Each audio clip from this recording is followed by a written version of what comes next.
Assalamualaikum warahmatullahi wabarakatuh. Perkenalkan, kami dari kelompok 3 yang beranggotakan Vivit, Mutiara, dan saya Saila. Saya akan mempresentasikan tentang sejarah, penyebaran, dan kodifikasi Al-Quran dan Hadis. Sejarah turunnya Al-Quran. Al-Quran terdiri dari 114 surat dan 30 juz. Ini diturunkan secara berangsur selama 22 tahun, 2 bulan, 22 hari. Berdasarkan urutan waktunya, pertama kali terjadi pada bulan ke-9 Hijriah, yaitu surat Al-Ma'idah ayat 3, diturunkan pada bulan 9 Zulhijjah, 10 Hijriah atau 8 Maret 632 Hijriah di Padang Arafah. Perjalanan Al-Quran mulai pertama kali diturunkan hingga sekarang mengalami perjalanan sejarah yang sangat amat panjang, melewati periode kurang lebih 1400 tahun lama. B. Periode turunnya Al-Quran. Yang pertama, periode sebelum hijrah dan ayat-ayat Makkiyah. Pada periode ini ayat Al-Quran diturunkan selama Nabi Muhammad SAW berdakwah di Mekah. Karena itulah ayatnya dinasabatkan ke lokasi turunnya wahyu, yaitu di Mekah, dan diberi julukan ayat Makkiyah. Di periode pertama ini terdapat 86 surat Makkiyah yang diturunkan selama 12 tahun 5 bulan. Sebagaimana disebutkan di atas, wahyu pertama diturunkan pada 17 Ramadan 610 Masehi di Gua Hiro ketika Nabi sedang menyendiri dari kaumnya. Wahyu Al-Quran di periode sebelum Hijriah ini merupakan pokok ajaran Islam untuk mengkokohkan keimanan umat yang ditindas oleh orang-orang kafir. Dua, periode setelah hijrahnya Nabi dan ayat-ayat Madaniyah. Pada periode ini, ayat Al-Quran diturunkan selama Nabi Muhammad SAW berdakwah di Madinah.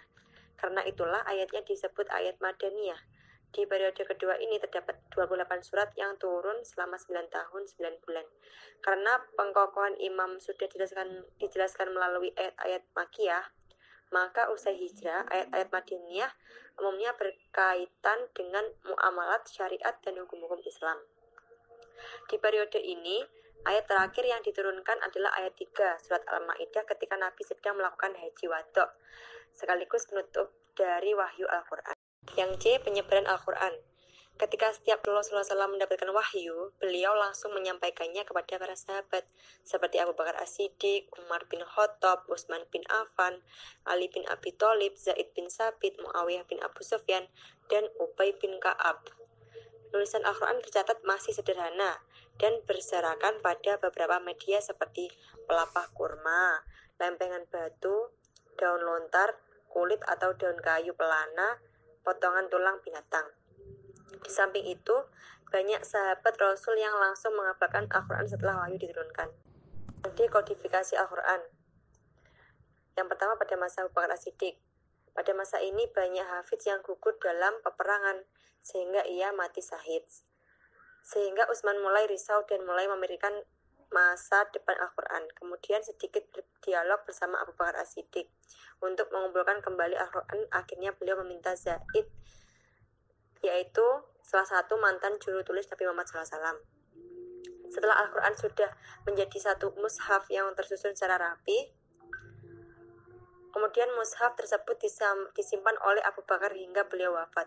Utsman bin Affan yang menjadi penerus pemegang mushaf hingga beliau wafat, sehingga diteruskan oleh anaknya yang bernama Hafsah binti Utsman bin Affan, yang juga salah satu istri Nabi Muhammad.